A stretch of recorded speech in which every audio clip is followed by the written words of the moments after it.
Well, hey y'all, and welcome to the Hillbilly Chicken Ranch. I'm Susan, I'm your hostess, and what in the world are we going to have for supper?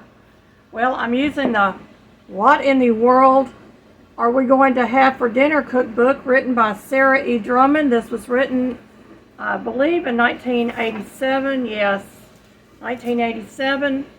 And I found this recipe because I'm looking for a way to use 1/2 pound meat because it's just me and my husband. We don't need a lot of meat. And I came across a Hamburger Quiche. Now, I don't do the bread on the quiche because I'm trying to go low carb, so we're going to do this without the bread.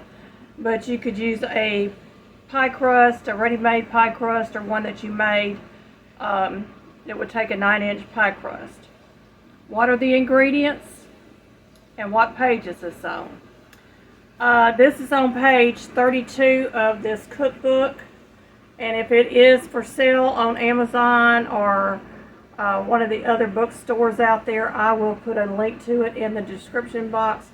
This is one I've had in my cookbook collection. I bought at a thrift store, and I wanted to try a recipe out of it.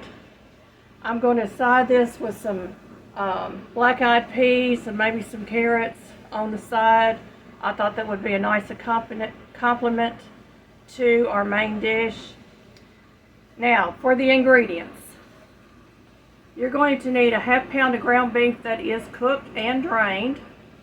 You're going to need a 1/2 cup of mayonnaise, a 1/2 cup of milk, 2 eggs, 1 tablespoon of cornstarch, 1/4 cup of chopped green bell pepper, 1 cup of green onion. I'm going to use regular onion. And 1 1/2 cups of grated cheese of your choice, Swiss or cheddar. Salt and pepper to taste. And this will bake at 350 degrees Fahrenheit for 35 to 45 minutes or until the center is set, and it says it will feed 4. So this is what we're shooting for today because I'm trying to cut down on waste in our house, and one way we can cut down on the high cost of living is to cut back on the meat a little bit, and it's not going to hurt us because we get plenty of protein. We only need 1 ounce of protein a day, y'all, and so, or at least that's what I've been told. So anyway, I'm going to do this up. This book usually sets it up by meals, and they suggested carrots and slaw, and for dessert a mock cheesecake. So that was the recipes they had with this in the book. And like I said, I'm having black-eyed peas. I pulled them out of the freezer because I'm still doing my freezer clean out. And I've got some carrots, canned carrots that I'm going to use. And I think we'll have a lovely meal with this. So let's get this started. Okay, the first thing I'm going to do is use a little bit of EVOO. My skillets are already seasoned, but I always like to add just a little bit of olive oil.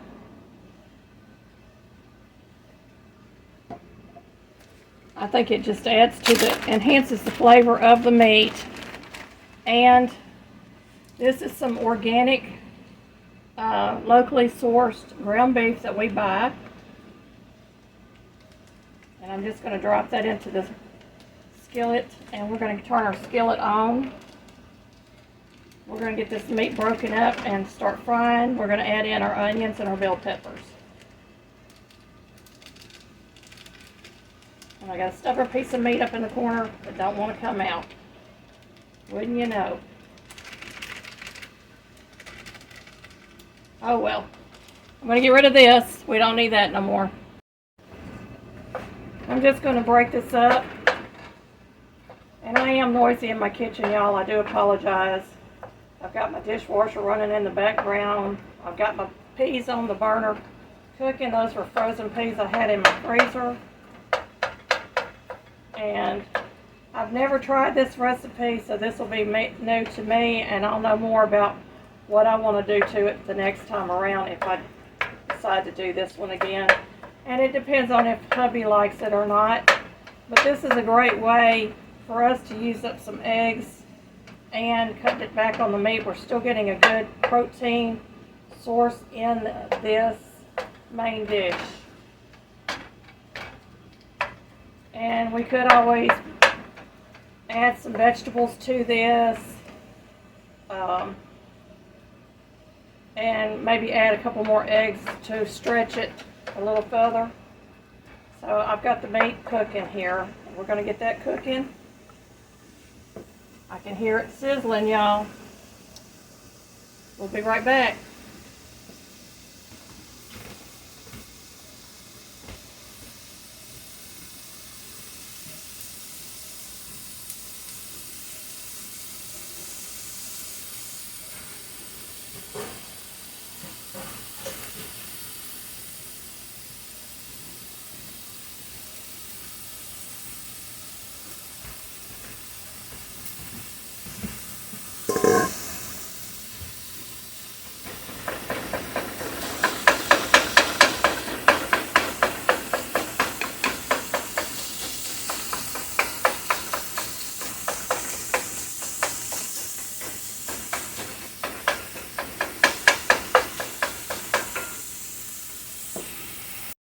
Okay, I don't know if I lost my feed or not, but I'm going to, I've added a little more oil in here because the ground beef was not putting off any fat. And I want to cook some of this onion. I'm using dehydrated onion. You can use fresh onion. But for such a small meal, I said I'm just going to use my dehydrated onion and get that in the skillet. And I had some bell pepper in the freezer, and I've got about a quarter cup of that, and I'm just going to get that in my skillet with my hamburger meat. We're going to get that cooking a little bit. And my husband has not realized or did not know that I had been cutting back on how much hamburger meat I was putting into my one pot meal, or my meals in jars. He did not notice, so that's a good sign for y'all. This is a great way to stretch your meat. We're just going to let that cook down. I did turn my burner down to low. We're going to come back over here. Now in the mixing bowl, I have a half a cup of mayonnaise and a half a cup of milk. This is a powdered milk, powdered whole milk. I'm just going to stir that a little bit, kind of break up that mayonnaise. And we're going to crack 2 eggs. Now these are my wrinkly eggs that my older hens are laying, so I always crack them in a bowl separate just in case there's anything in the shell that I do not want to eat. These hens are close to the end of their laying period, and they will continue to live out their life here, and we do not get rid of them. Okay, it says to beat the eggs.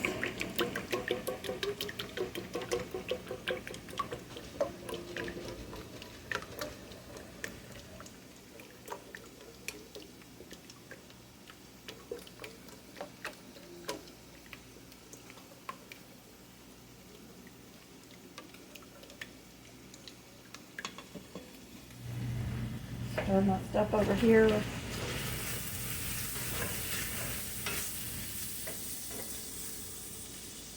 I'm just doing this ahead to get that bell pepper cooked down just a tad. And then we're going to turn this burner off and allow this to cool down pretty much.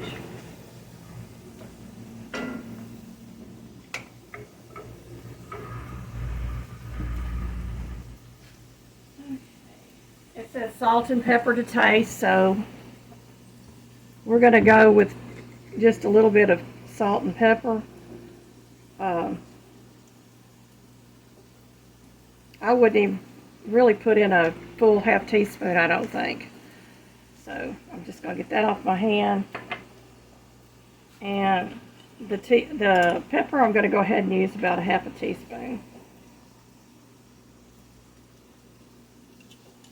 Now you could probably add some parsley to this or some other ingredients just to make it look pretty. But I think this is going to be fine for just me and him. And I'm also going to add in about a cup and a half of cheddar cheese.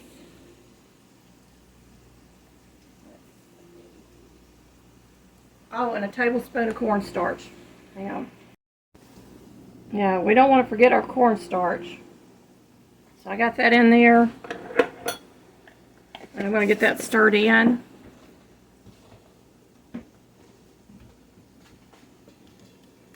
That's to make sure that it comes together, I guess.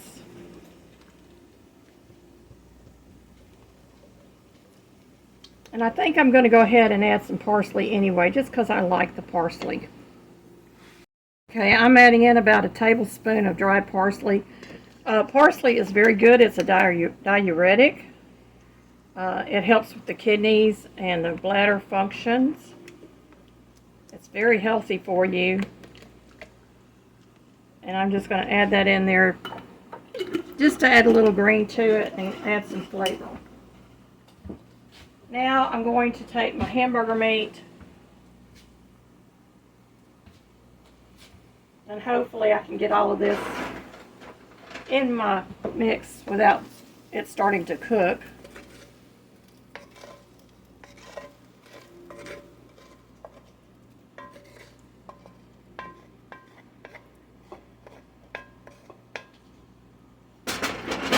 And I'm just going to stir this real quick because I don't want it to cook.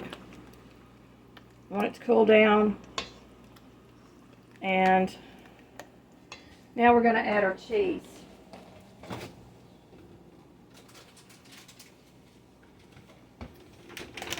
I have a Colby and Monterey Jack cheese.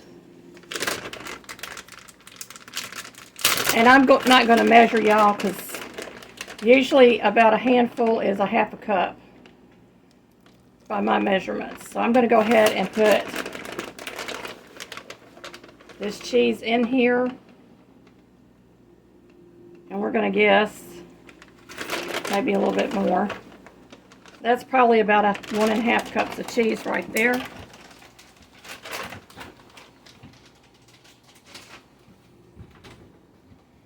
And we're going to mix this in, our mixture.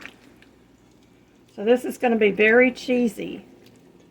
That's a good keto thing, is a lot of cheese. Now, the mayonnaise, I'm not sure about being keto, but this kind of seemed like a keto recipe to me without the bread. And I've already greased a 9x9 or an 8x8 dish, and I'm just going to pour that in there.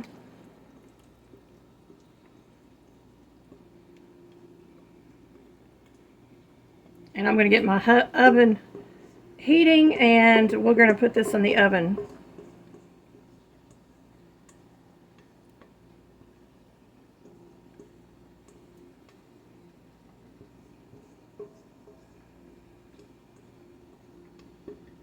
Okay.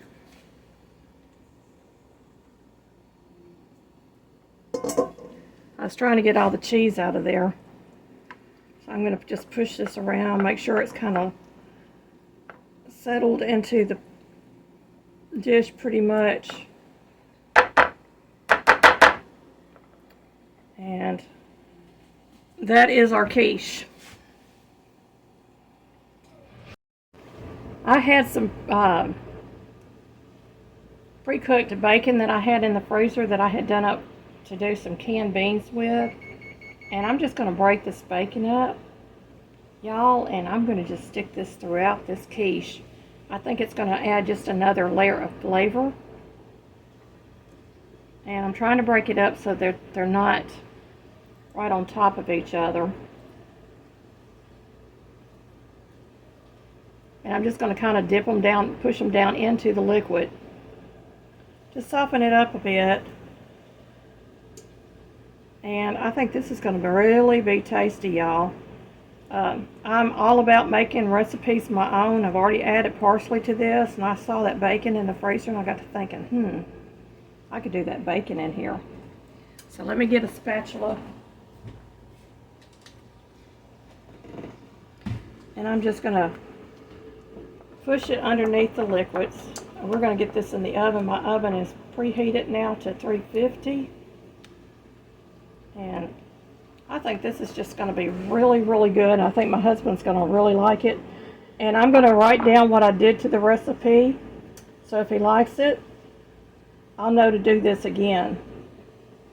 So this is just a new way to do hamburger in our house. So this is it going into the oven, y'all.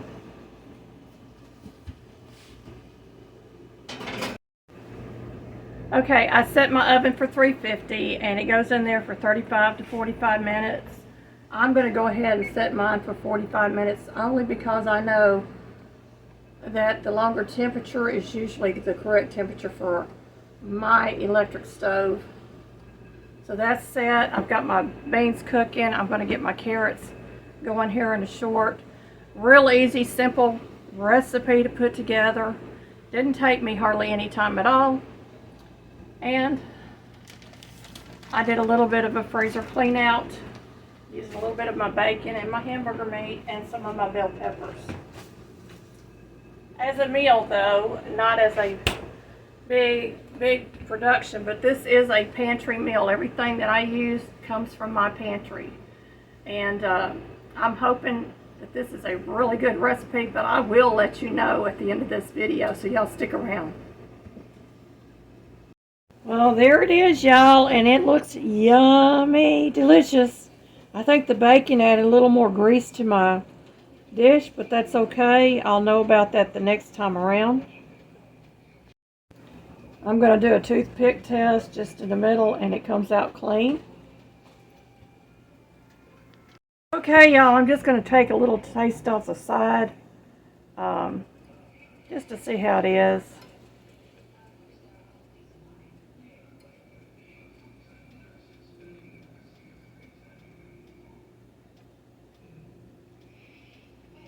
Having a little trouble getting it on my fork. But that's what it looks like.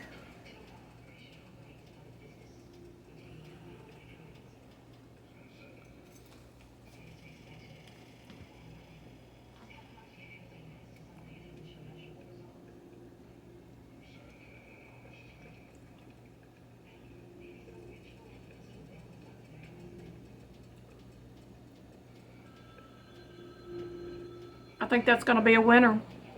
I really do. It's light and fluffy. It's got a nice flavor to it.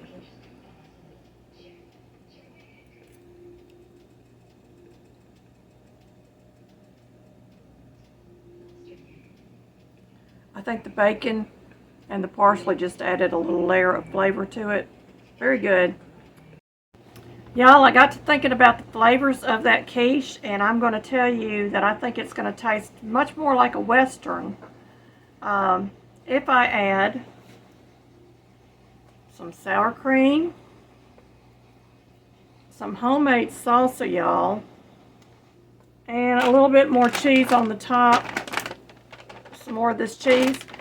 So that's just a topping idea that I had at the last minute, and I think I'm going to use it tonight. I think my husband is really going to enjoy this, and I really and truly thank you for watching.